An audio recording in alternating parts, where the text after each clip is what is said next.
Hey everybody, it's Brad, and welcome back to Season 2 of Crazy Good Turns. Before we get into our first episode, we wanted to pass along a couple special announcements. First, we're excited to say we'll be producing 20 new episodes this season, twice the number in Season 1. We'll be sticking to our regular cadence of new episodes every other week, and we might take a few weeks off here and there to grab some downtime along the way. Also, based on the awesome response to our $25,000 grant at Christmas, we're going to up the ante this year. And in the spirit of our podcast, we're asking all of you and the nonprofits we feature to do a crazy good turn for us. You see, Crazy Good Turns is a nonprofit itself. Like most nonprofits, we don't have a big marketing budget. And the single most important way for us to grow our audience is to crank up our ratings and reviews on iTunes. So we're setting a goal of 1,000 iTunes ratings by the end of the year, and we're asking you and the nonprofits we feature to unleash your creativity, passion, and social networks to help us get there. And because we're all part of this virtuous and self-reinforcing circle of giving, we'll grant $50,000 at the end of the year to the featured nonprofit that helps us the most. Thanks again for all of your support, and I hope you enjoy Season 2.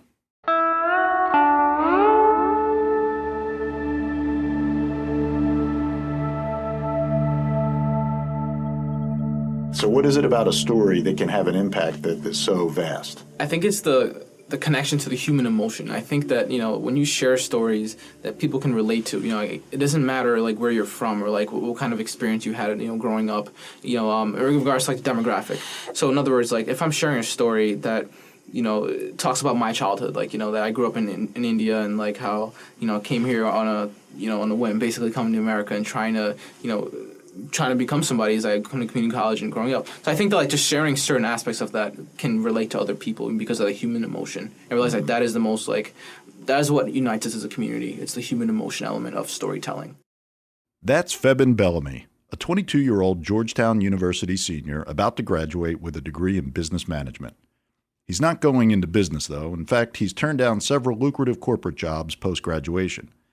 Instead, Febin is going to tell stories that lift and inspire and in some cases change people's lives. In today's episode, we'll hear Febin's own story and how the movement he's leading, called Unsung Heroes, is shining a light on a group of people that so many of us take for granted.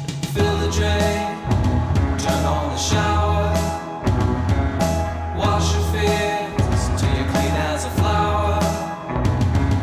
This is Crazy Good Turns. We tell stories about people who do amazing things for others, and I'm your host, Brad Shaw.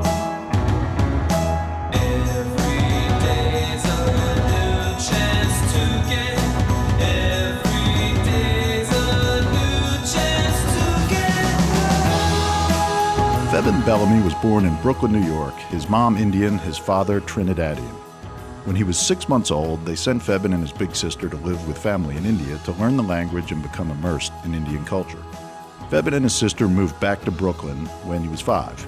Febin in person is a smart, accomplished, fast-talking, kind of high-strung guy.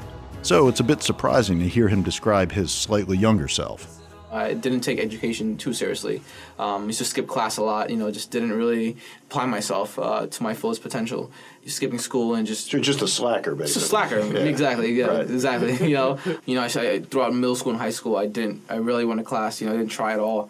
Ended up graduating high school with a 1.2 GPA. Nice. Out of 4. Congrats. Yeah. With barely a high school diploma and pretty crappy standardized test scores, Febin decided to take a pass on college and started exploring joining the Army, hoping that the discipline would help him get his life on track. Then in 2012, a family trauma changed everything. I remember coming home one day after I graduated. It was during the summer. Came home one day and saw my mom running into my arms screaming, your father had a stroke and he was hospitalized a few hours ago. And those are words you never want to hear as a son, of hearing that your dad is in the hospital and that he's sick. I'll go down with you like the sun, only shadows in our view. Follow me. Febin's dad ended up being hospitalized for 5 months, unable to speak, move, or eat. With his sister away at college, Febin said he knew he had to step up, be the man for his family, and think more seriously about his long-term future and his family's short-term financial needs. So, to stay close to home and his mom, he enrolled at a local community college and took a part-time job at Wendy's, flipping burgers, sweeping floors, and cleaning bathrooms. Febin didn't like the job. He felt ignored, invisible, and unappreciated. High school classmates would show up and spill drinks on the floor just to watch him clean up after them. But it helped pay the bills at home and instill a much stronger work ethic in him. It also gave Febin an epiphany about his fellow workers that would change his life. It just wasn't really like the most gracious job, to be honest with you, like working there. But it did teach me a lot. It taught me that every job has dignity. You know, people are working at these kind of jobs for different reasons. You can't just assume that, you know, someone's working there because they didn't go to college or didn't, you know, they must have done something wrong in life. You know, from there I started to identify, like, I could identify with those kind of workers who we see even at Georgetown, you know, the workers who are unsung heroes, you know, the workers who are not really recognized. Okay, hold on to that thought because it's an important one. But it's also time to introduce an important person named O'Neill Batchelor.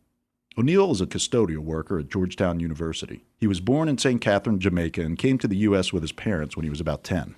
O'Neill cooks a mean jerk chicken, so good, in fact, that friends and family have urged him for years to start his own catering business, something he'd always dreamed of doing. He made a couple attempts, even printed up business cards, but work and life just got in the way, and he couldn't get his dream off the ground. I felt like giving up. I felt like, you know, throwing a towel in. You know, at one point, you know what I'm saying, it was just like nobody called, and I got 1,000 cards from Vistaprint, and I almost had all of it in my pocket. So it was just kind of just, you know, crazy how the situation went until I met Febin. And how O'Neill met Febin is the cornerstone of this story. You see, Febin ended up doing far better in community college than he did in high school. He worked hard, got good grades, scored well on the SATs, and with guidance from his professors and other mentors, he gained admission as a sophomore to his dream school of Georgetown.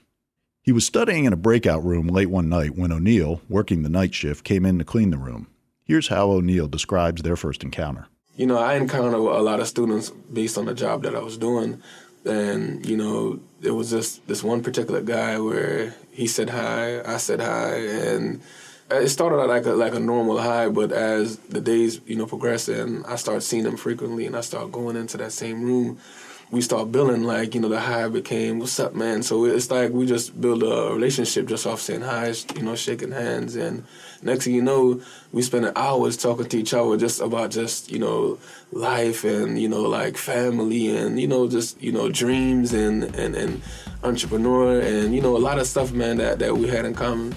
Febin says he tapped into that empathy for the working class that was instilled in him at Wendy's and got to know O'Neill as a person. And I remember like having those late night conversations at 2, 4 in the morning, you know, just like talking about life, you know, just talking about like how many things we have in common, you know, and like talking about how he came to, you know, from Jamaica age 20, you know, and how it was coming from a different country and how we both want to be entrepreneurs. You know, I went to church with him and like met his daughter, you know, in the same semester. We got a chance to know each other better, played basketball at the Yates Fieldhouse, so just... Even though I was a little better, but... Basically, the two became best friends. But this story is about far more than friendship. It dawned on Febin that Georgetown had hundreds of O'Neills. Food servers, maintenance workers, janitors, cashiers, security guards, all working hard and with dignity, but who were largely invisible to the students. Their personal lives, hopes, and dreams just drowned out by the bustle of school.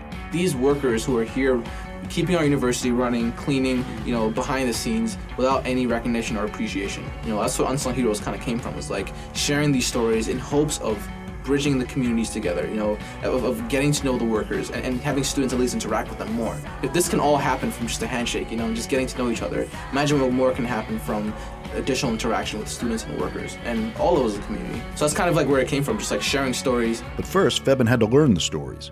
He spent a year interviewing Georgetown workers and chronicling their life stories before launching a Facebook page, aptly called Unsung Heroes, in April of 2016. So we launched in April of 2016, you know, started sharing the stories with the rest of the community, and they picked up on it immediately. Students were like, you know, oh my God, I saw that worker, I saw Michael, you know, every day at the business school. I never knew that was a story. I never knew that Michael was here working at Georgetown to find himself because, you know, his wife died from breast cancer 5 years ago. And now he's here to kind of, you know, figure out like his life, and he's working here for his kid to bring his daughter from Africa to come here and pay for her tuition. You know, that's why he's working here at Georgetown. So just hearing these different stories, hearing that, you know, one of the workers, Tracy Smith. Tracy's a cross guard that helps, you know, people make sure that they get across the street safely. The reason why he's here is because, you know, his father died in a crosswalk a few years ago. He got killed. He was a pedestrian. He got killed. He got hit by a car. Tracy felt inspired because he wants to redeem his dad, and make sure that the students are safe. That's why he's working here. That's the main reason what brings him here, to make sure that students have a smile on their faces. Unsung Heroes posts a new story about once a week. Among the more than 25 workers featured, you'll find Emma Benitez, a food and service worker from Guadalajara who's thrilled she's finally paid off her mortgage. There's Suru Rapai, a food and service worker who left South Sudan 45 years ago and longs to visit home. And of course, there's O'Neill. He was the 13th story that Febin told on Unsung Heroes, and it talked about his lifelong dream to start that catering business. Then, something amazing happened. Here's Febin.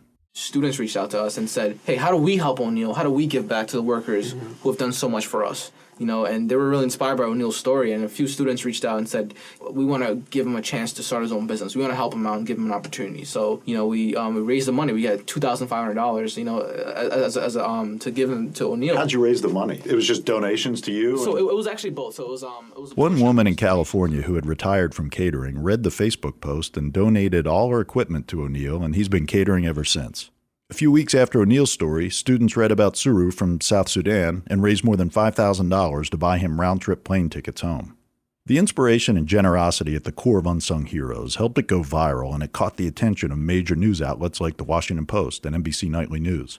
Soon, Febin was flooded with more than 40 requests from other schools to create their own Unsung Heroes projects. He quickly realized that this would be his life's calling, and is structuring Unsung Heroes as a 501c3 nonprofit that he'll lead. 10 schools plan to roll out their own Unsung Heroes pages in early 2017 using a handbook that Febin created, and more are in the pipeline.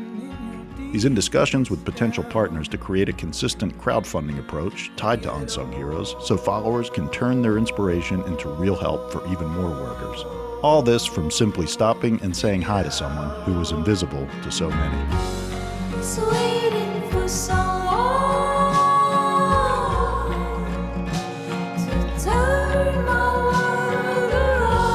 I think everything was for a reason, that's why, thank God that I met him, because if I didn't, maybe, who knows how my life would have went. Maybe I could have been still being listening to those doubters, or those friends that didn't want me to, or didn't see beyond what this person could see. That's why I say he's like a lost brother, because, at the end of the day, man, everybody goes through a certain period of time in their life. That's why it's good to communicate, and like what I said about the Georgetown. As I wrapped up our interview, O'Neill offered some advice to all of us based on his experience with Febin and Unsung Heroes. Well, I got some last words. Please. I would just say, if anybody, have dreams or visions of anything of a young age or even of old age to do, never give up on that dream or vision, man. Never, put that aside and be complacent to our normal day-to-day life, you know what I'm saying? Keep that dream, a little spark on it, because you never know who you might encounter can turn into a flame, to a wild Carolina fire or something like that, So, my advice, just based off my experiences, it might get down, it might get depressing, it might get, crazy at times, what you might think you want to do, or what you might, dream about or think about on a daily basis. Don't let what you work, or maybe let your job that you're doing mess it up for what you want to do when you work. Because I have a pastor that told me that your job and your work is different. You get paid for your job, but your work you can't get paid for. And a lot of time people chase down jobs. Chase down your work because you know that you won't get up stressed. Like the alarm clock say, not another day. You wake up being more appreciative. To those sense, man. I just really want to say this, just be a go-getter, man. Don't be, compulsive and lazy and anything that you do. Just always chase. You never know, man. That answer might be sitting in the breakout room, or anywhere,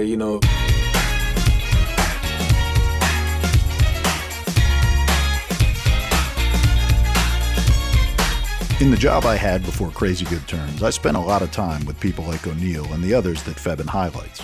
Hard-working, hourly employees, many working 2 or 3 jobs to make ends meet, send their kids to college, pay off that mortgage.